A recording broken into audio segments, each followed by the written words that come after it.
फिर 22 रजब है। 22 रजब बहुत बड़ी खुशी का दिन। मैं फिर कह रहा हूं, बहुत बड़ी खुशी का दिन है। इस दिन न्याज पकाई जाती है। शिया भी पकाते हैं, अहले सुन्नत भी पकाते हैं। मैं बाकी तारीखों पे बाद में बात करता हूं, पहले 22 रजब पे कुछ मैं अर्ज कर लूं। हम अपने इमाम की न्याज समझ के पकाते हैं, और उर्दू में इसे, इस न्याज को कूंडे कहते हैं।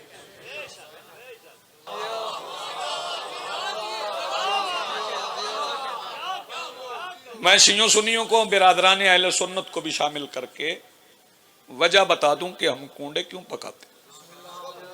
चूंकि मेरे मौला का ये जमाना जो था, यह जरा आसानियों का जमाना था, तबलीग हुई, तो फिर इस न्याज का अहिया हुआ, इसे दोबारा जिंदा किया गया, दोबारा राइज किया। हकीकत इसकी क्या है न्याज की?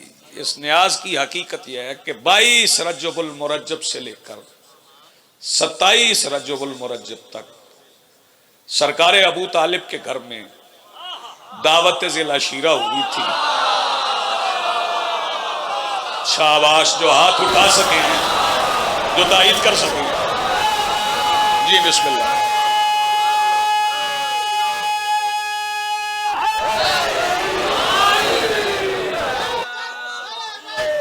सारे बोलो।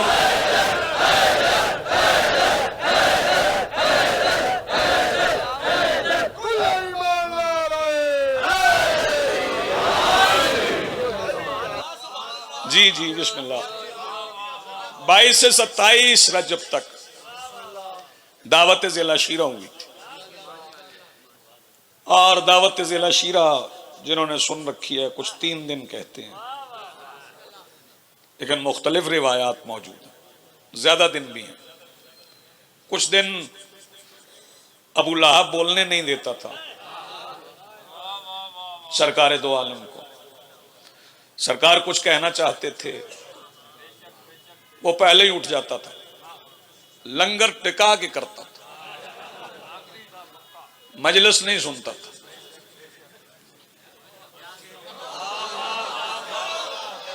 अब सुन गया, मैं कह गया हूं। हाँ, आता था, लंगर खा लेता था, मजलिस नहीं सुनता।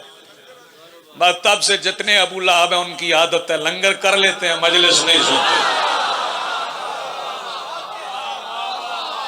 नहीं, आप सलामत रहे। न्याज खाता था, मजलिस नहीं सुनता था। एक दिन सरकार दो आलम ने अपने चचा अबू तालिब से कहा, अच्छा कभी मैंने उलमा से पूछा है, दोनों तरफ के, मैं तो तुल्लाब में भी शायद शामिल नहीं हूं, मैंने उलमा से पूछा है कि सरकार ने अभी कुछ कहा तो था नहीं, तो कैसे मालूम पड़ गया उसको कि क्या कहना है मुस्तफा ने? तो मुझे उलमा ने कहा कि उसे शैतान बताता था। इसका मतलब है मोहम्मद जब कुछ कहने लगे या कुछ लिखने लगे, दुश्मनों को शैतान पहले।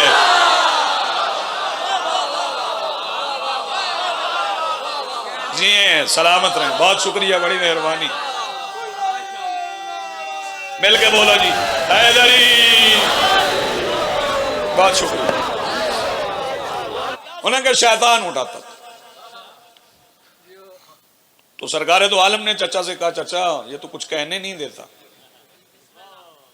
सरकार ने फरमाया, कल का दिन आने दीजिए, फिर आप जो चाहेंगे वो कहिएगा, मैं इसे बिठा दूं, आप उठिएगा, आप बोलिएगा। फिर अगला दिन आ गया, जो सरकार अबू तालिब का वादा था, तो खाना हो गया, उसने शिकम शेर होके खा ली। कहा कि अभी आधा उठा था कि सरकार अबू तालिब खड़े हो गए, और अली के बाप ने खड़े होके कहा, उसकुत, या आबिर, चुप और काने, काना था। हाँ, ये जो अरब के काने हैं इन्होंने इस्लाम को बड़ा नुकसान पहुंचा। जहां था वहीं बैठ गए। इसके बाद सरकार अबू तालिब ने रुख किया नबियों के सुल्तान की तरफ। रिश्ता क्या था? रिश्ता तो था चचा भतीजे का। तो सरकार कह सकते थे कुम या बुनैया, खड़े हो जाओ मेरे बेटे। अगर अली के बाबा बेटा कह के बुलाते नदीम भाई तो बंदे समझते आपस की बात है, घर की बात है, रिश्तों की बात है। सरकार अबू तालिब ने बेटा नहीं कहा, रुख पलट के कहा कुम या सैयदी। जी आप सलामत रहें, बहुत शुक्रिया। खड़े हो जाओ मेरे सैयद और सरदार। फिर सरकार उठे,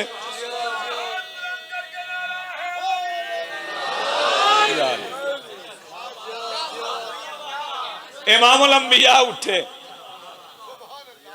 बिस्मिल्लाह जी, सरकार दो आलम उठे और सरकार ने ऐलान तौहीद और रिसालत और विलायत किया। और फिर यह भी फरमाया युकुम युवाज़िरुनी फी हाज़िल अम्र, तुम में से कौन है जो मेरे साथ मिलके इस अम्र का बोझ उठाए। हत्ता यकून खलीफती व वजीरी व वसी, ताकि मेरा खलीफा बने, मेरा वसी बने, मेरा वजीर बने। कौन उठा था मजमे में से? कौन उठा था मजमे में से? अबू तालिब का घर था, अबू तालिब का बेटा उठा। और अबू तालिब के बेटे ने उठ के सरकार दो आलम से मुखातिब होके कहा, सरकार मैं अल्लाह और अपने बाबा अबू तालिब के इत्तफाक से वादा करता हूँ, आज के बाद जो जुबान आपके खिलाफ एक लफ्ज भी कहेगी वो इत्तफाकन भी बोलने के काबिल नहीं रहेगी। जी आप सलामत रहें, जिंदगी हो।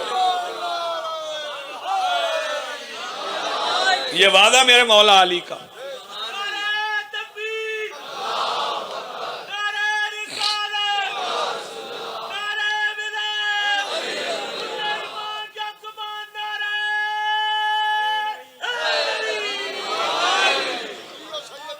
बस वो ऐलान नबूवत की खुशी में हम कूंडे पकाते हैं।